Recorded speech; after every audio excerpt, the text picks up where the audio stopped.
De todos los movimientos de extrema derecha surgidos en Europa en el periodo de entreguerras, hay uno que destaca por la especial intensidad de la violencia que llegó a desplegar.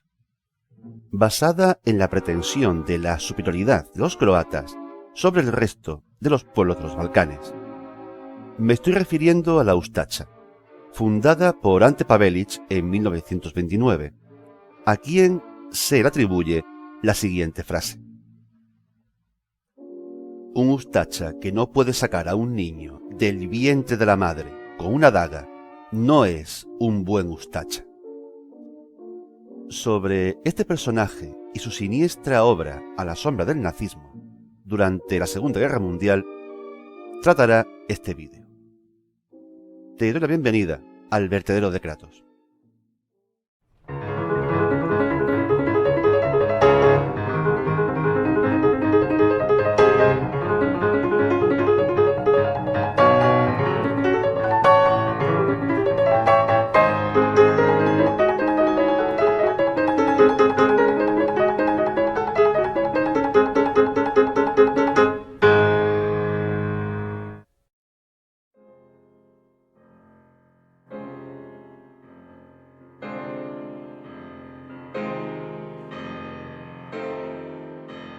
Nacido en Bradina, localidad de Herzegovina, en 1889, aunque perteneciente a una familia croata, Pavelić se vinculó desde muy joven a movimientos que defendían la independencia de Croacia.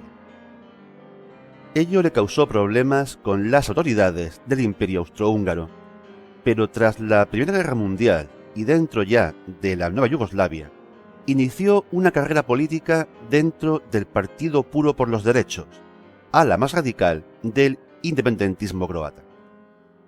En la política, durante los años 20, encontró la notoriedad que no pudo alcanzar en una pobre carrera como abogado, gracias a un discurso radical y agresivo por la independencia de Croacia y en contra del resto de pueblos de Yugoslavia, especialmente los serbios. Ya en 1927 inició contactos con la Italia fascista, interesada en la creación de un Estado croata independiente que debilitase a la nueva Yugoslavia. La tensión creciente entre serbios y croatas ponía en peligro la estabilidad del país, y en 1929 el rey Alejandro I instauró una dictadura en un torpe intento de mantener el control. Pavelić, adalid público del independentismo croata y en el punto de mira del gobierno yugoslavo, acusado de traición y sedición y con una condena a muerte en rebeldía, tuvo que huir del país y solo Italia le concedió asilo. Establecido en Verona y bajo estrecha vigilancia, empezó a organizar su movimiento. Pavelić sacó partido de los deseos de Italia y Hungría de debilitar a Yugoslavia. Prometió territorios a ambos gobiernos a cambio de apoyo para formar su movimiento. En 1929 fundó la Ustaša, los insurrectos, que aglutinó a croatas exiliados de toda Europa.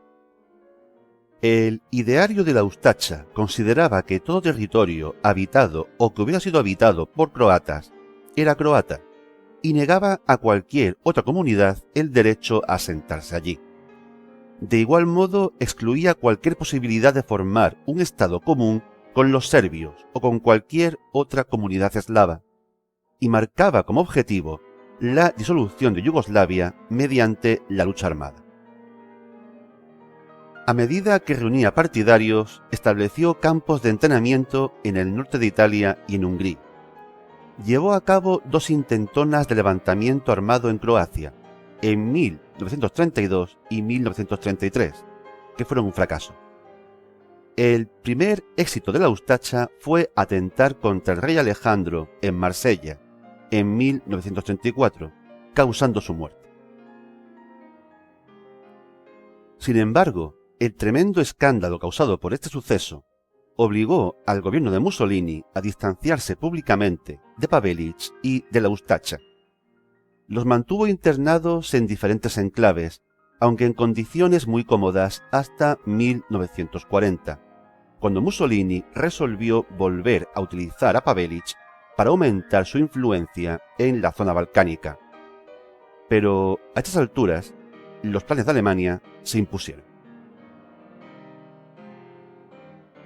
El golpe de Estado contra el príncipe Pablo, regente de Yugoslavia tras la muerte de su primo, el rey Alejandro, y en precaria alianza con Alemania, precipitaron que las fuerzas del Eje invadieran Yugoslavia, cuyo territorio fue dividido entre todos los países que habían participado en la invasión, formándose el Estado Libre de Croacia bajo el control de Pavelić, aunque como gobernante títere de Alemania. Había otros políticos croatas con respaldo popular, como Vilatko Mesić, líder del Partido Campesino Croata, pero Pavelić era el único dispuesto a gobernar respaldado por los alemanes. Pavelić construyó un régimen con las características típicas de un Estado fascista: nacionalismo extremo, totalitarismo, culto al Estado y al líder, y represión de cualquier disidencia mediante violencia extrema. El campo de exterminio de Jasenovac, formado por 5 subcampos, erigidos y controlados por la Ustaša, fue el centro de los horrores del régimen. Se calcula que allí pudieron morir en torno a 500.000 de personas, principalmente serbios de religión ortodoxa, los más odiados por el extremismo croata, aunque también judíos, gitanos y comunistas.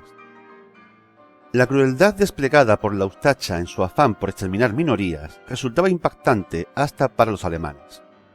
El general Edmund von Hornstau, jefe de la guarnición de la Wehrmacht en Zagreb, envió informes a Berlín quejándose de la barbarie de los Ustašas, comparando los horrores que había visto con el infierno de Dante. Berlín ignoró los informes del general von Hornstau. Poco les importaban las atrocidades de la Ustaša. Solo ponían objeciones a la represión contra los ortodoxos serbios, porque animaban a estos a unirse a los partisanos. La actividad partisana en Yugoslavia fue tan intensa que se crearon unidades de las SS formadas por croatas y musulmanes bosnios para combatirla. La Iglesia Católica no se opuso al régimen de Pavelić, a pesar de sus atrocidades. De hecho, no pocos clérigos católicos veían con buenos ojos el exterminio de los ortodoxos serbios, pero este era de los pocos apoyos que tenía, aparte de sus fanáticos seguidores. Pavelić era el arquetipo del gobernante de corte fascista, esencialmente mediocre, propenso a rodearse de aduladores y alejar de sí por envidia a los posibles colaboradores competentes. Por no tenía ni el carisma para atraer a las masas del que gozaron en su día Hitler y Mussolini. La economía no iba bien. El Estado Libre de Croacia debió sufragar los gastos de las tropas alemanas e italianas acuarteladas en su territorio, y además se habían hecho cesiones de los territorios más ricos a Italia y Hungría, y los partisanos controlaban amplias zonas de producción agrícola. En las ciudades no pocos pasaban hambre.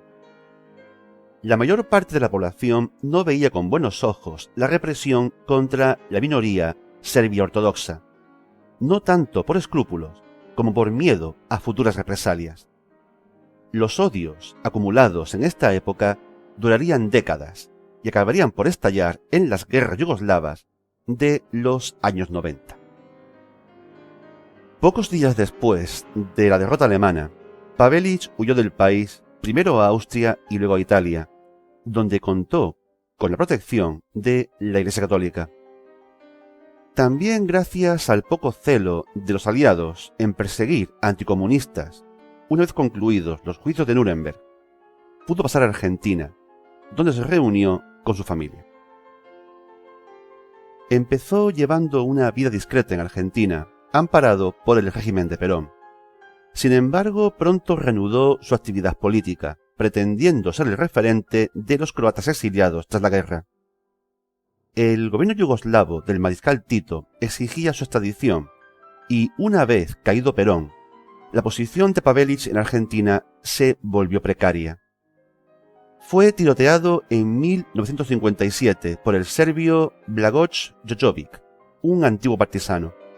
el cual afirmó que actuó por cuenta propia, aunque las sospechas de una implicación del gobierno yugoslavo resultan razonables. Estando convaleciente en el hospital, el gobierno argentino llegó a un acuerdo con Yugoslavia para su extradición. Enterado de ello, escapó a pesar de tener una bala alojada muy cerca de la columna vertebral. Pasó a Chile y de allí a España, donde el gobierno de Franco le amparó, aunque obligándole a no hacer apariciones públicas. Con todo, su actividad política para mantener el control del fragmentado independentismo croata en el exilio no decayó hasta su muerte, en Madrid, en 1959. Pavelić pasa a la historia como uno de tantos gobernantes cuyo único logro, amparándose en pomposos ideales, consiste en haber sumido a su pueblo en un baño de sangre. Sin carisma, sin méritos, con un poder basado en el odio racial y religioso de los radicales que quisieron seguirle, es un dictador más, que merece ser estudiado solo para determinar lo que no debe ser un político, y mucho menos el líder de un país. Si te gustó este vídeo, dale al like, suscríbete al canal, pero comenta, sobre todo comenta. Sigamos hablando de historia. Cuídate.